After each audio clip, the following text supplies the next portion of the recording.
A carta aos Hebreus diz que Jesus, nosso Senhor, nos dias da sua vida terrestre, está lá no capítulo 5, com grande clamor e lágrimas, pediu ao Pai que o livrasse da morte.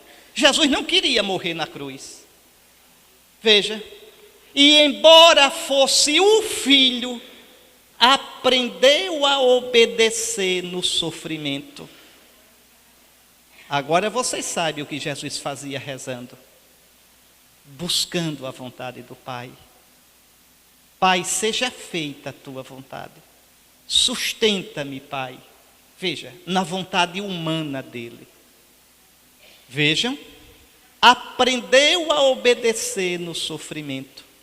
E vejam lá o que diz São Marcos no capítulo 14, que no Horto das Oliveiras o Senhor começou a angustiar-se e a apavorar-se.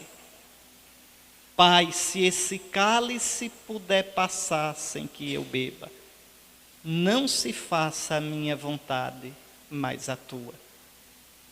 O nosso Salvador rezou porque precisava rezar.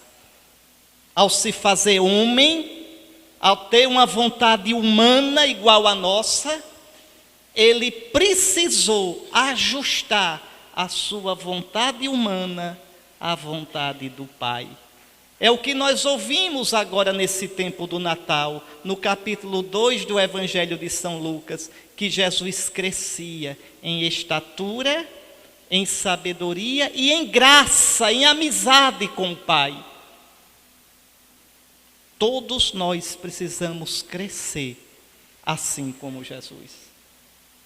Muitas vezes na vida, meus irmãos, os mais velhos sabem disso mais do que os mais novos, e os mais novos estão começando a experimentar e a aprender, às vezes assustados.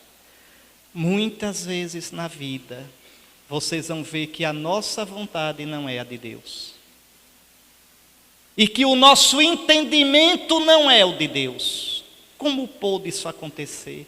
Como pode essa coisa, Deus permitir isso? Como pode essa situação na minha vida? Muitas vezes na vida vocês vão se colocar diante de opções, de ter de fazer escolhas, que o que você quer, o que o seu coração diz, o que você sente, o que você deseja, não é a vontade de Deus, não é de acordo com Deus. E vocês vão sentir aquela tentação tremenda de fazer como vocês acham, como vocês querem, como vocês sentem. E vão dizer, mas a vida é minha, eu tenho o direito de ser feliz. E o Senhor diz, este não é o meu caminho. Só rezando, só o treino de uma vida toda é que vai me dar a força de nessas horas fazer a vontade de Deus. Se não nessas horas, olha, eu escapo e vou salvar a minha vida. Vou fazer do meu jeito. E quando alguém disser, mas você, não, mas eu tenho o direito de ser feliz. Mas a vida é minha. Meus queridos irmãos, aqui está outra ilusão. A ilusão irmã ou filha dessa ilusão, a vida é minha e eu faço como eu quero, é essa outra ilusão. Sobretudo os jovens, escutem o que eu vou dizer agora. Escutem alguém mais velho, que também quer ser feliz. Vejam, a gente coloca para nós mesmos metas de felicidade. Cuidado com isso. Cuidado. Porque eu tenho o direito de ser feliz, eu tenho que ser feliz. Cuidado, isso é um inferno. Você vai viver a vida todinha no aperreio, na angústia, porque eu tenho que ser feliz. Né? Nós não fomos criados primeiro para sermos felizes. Atenção para o que eu estou dizendo agora. Vou repetir. Nós não fomos criados primeiro para sermos felizes. Nós fomos criados para amar e servir a Deus. Experimentem tirar da cabeça primeiro essa ideia de ser feliz, e experimentem primeiro colocar isso, Senhor, eu venho de ti, eu vou para ti, o que tu queres de mim? Comecem a viver para Deus, e um dia vocês vão tomar um susto. Garanto. Um dia vocês vão dizer assim: eita, eu sou feliz. E serão felizes do modo correto.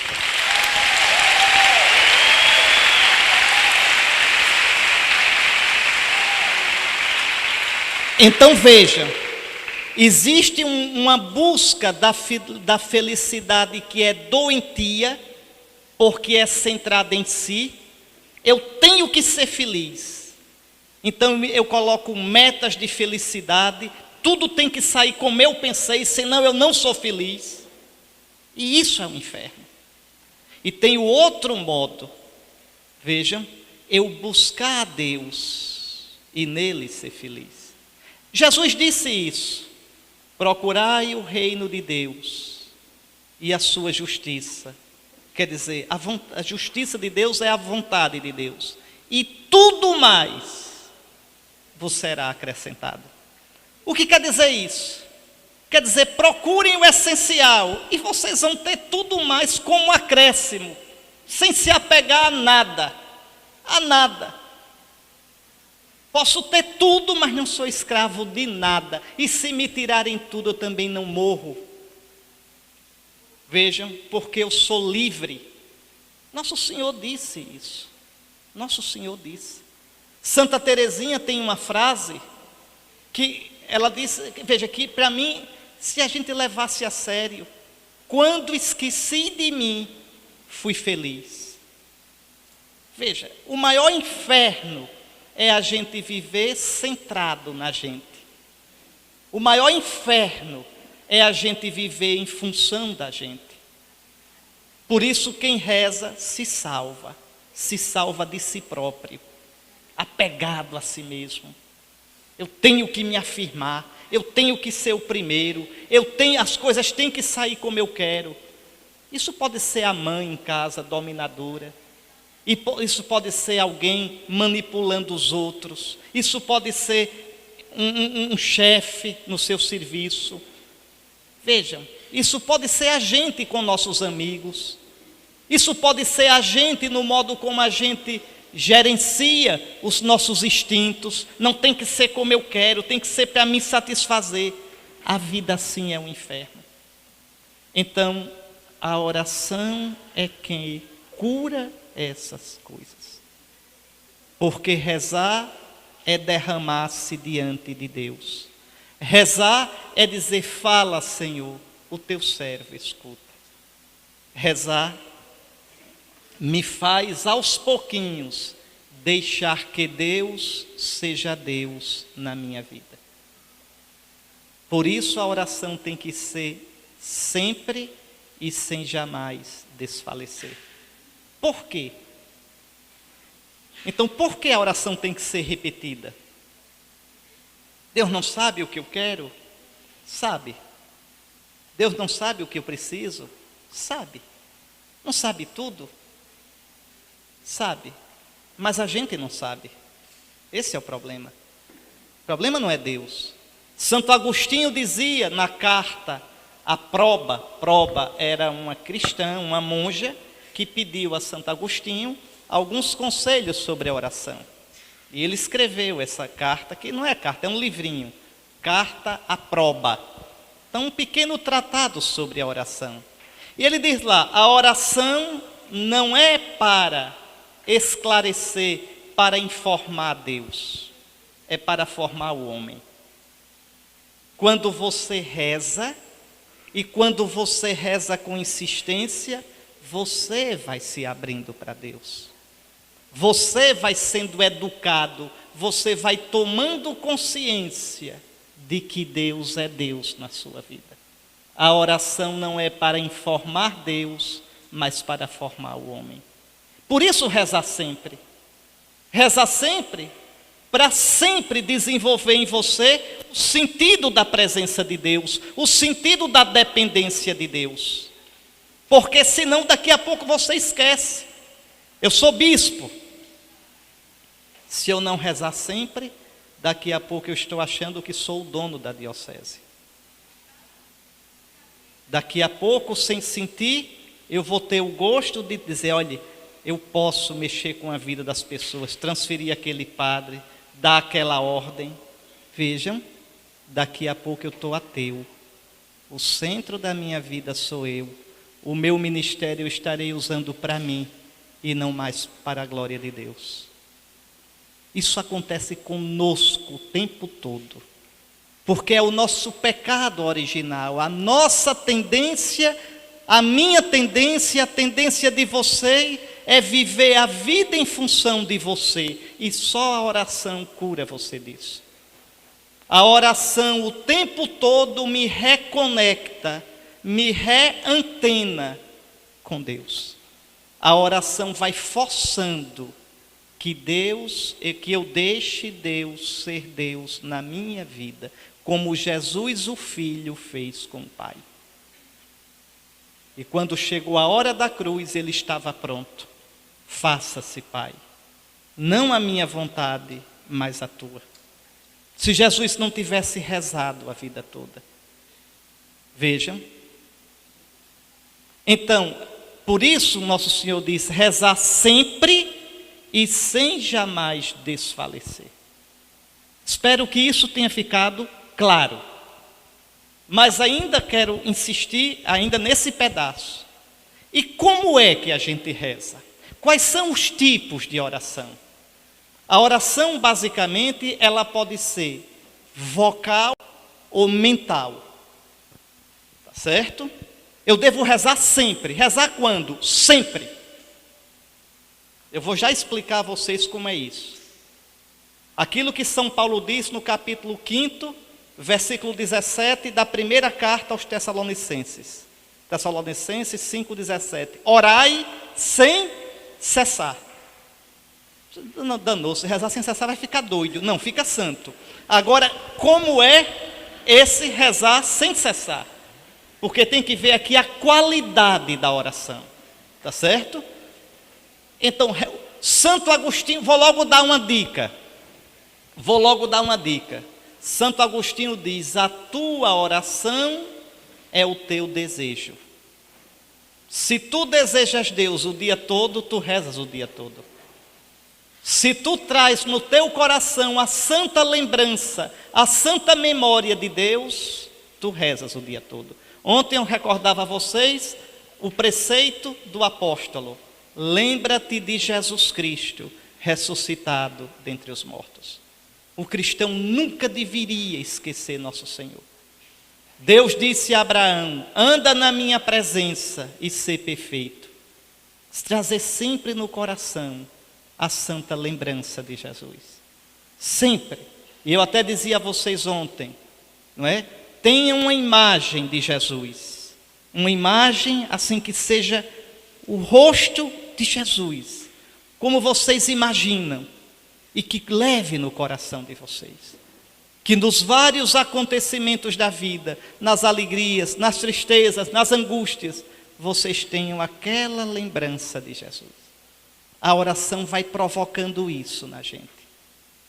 Então a gente caminhar na presença de Jesus. Eu vou lhes dar dois exemplos da minha vida, de como assim eu posso dizer a vocês que senti o quanto a oração é importante na vida da gente.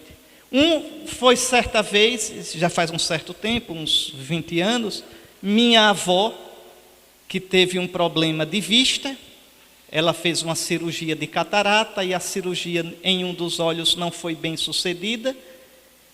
E eu vi a hora minha avó ficar depressiva por perder aquela visão. Estava ameaçada de perder a visão. E como eu rezei por ela?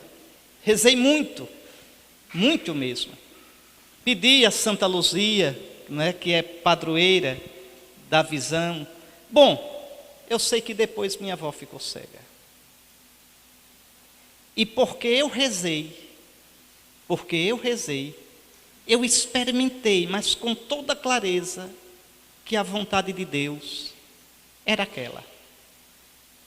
Se eu não tivesse rezado, eu teria visto ali simplesmente um acontecimento fortuito, um acontecimento fruto do acaso.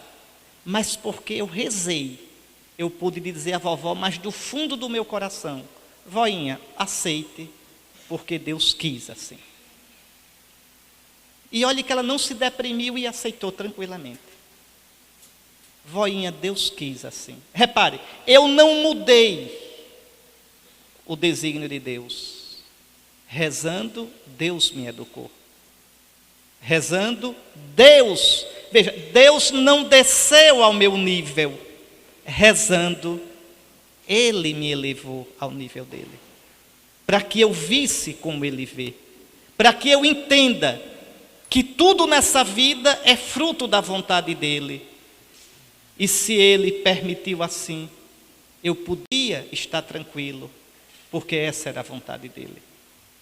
O homem que reza é sereno, mesmo diante das maiores adversidades da vida.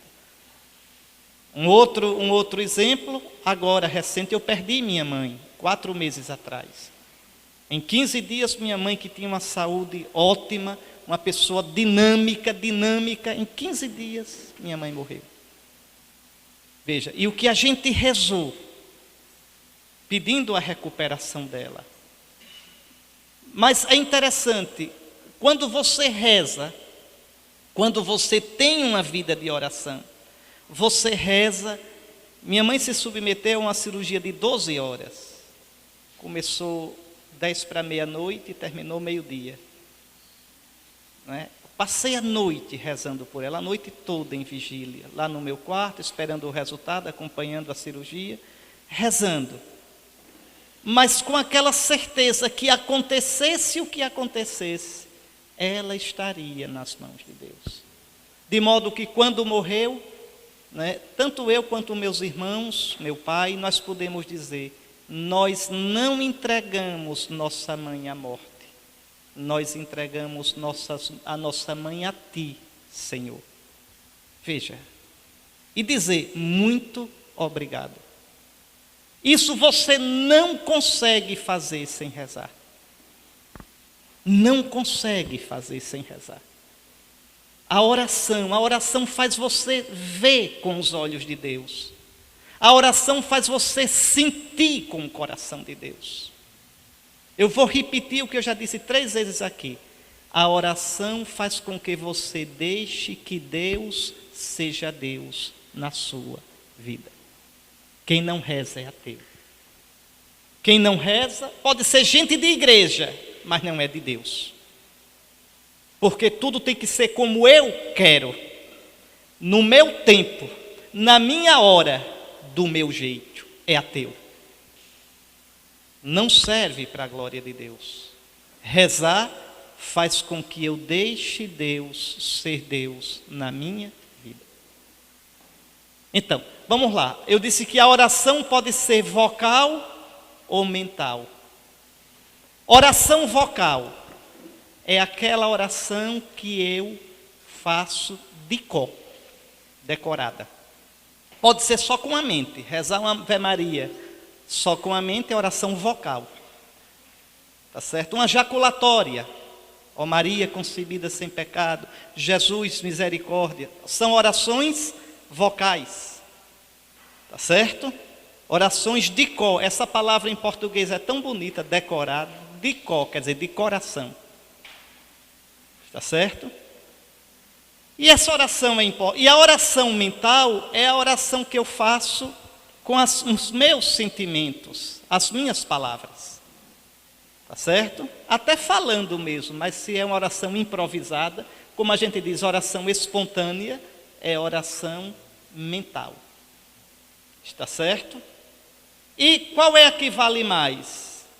A gente poderia ser tentado a pensar que a oração mental é superior. Conversa. As duas orações são importantes. Jesus rezou a oração vocal. Os protestantes têm a besteira de dizer: não, isso não é orar, isso é rezar. Orar e rezar, isso é português, é uma coisa só. Tá certo? Não tem diferença nenhuma, tanto faz dizer orar como dizer rezar. Mesma coisa. Tá? Rezar ou orar é sempre estar diante de Deus. Tá certo? Então não tem distinção entre reza e oração. Não tem. A questão é outra. Primeiro, a oração vocal, a oração de có, serve tanto que Jesus ensinou uma. Quando orardes, dizei. E aí disse direitinho para a gente decorar.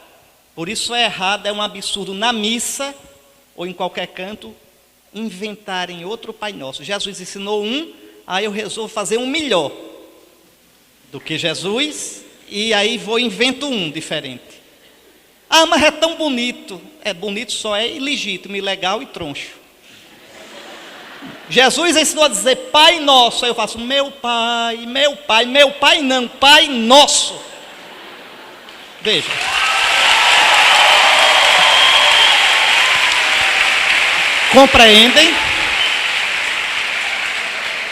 Compreendem o cuidado que a gente deve ter. Vejam, não se deve brincar com isso.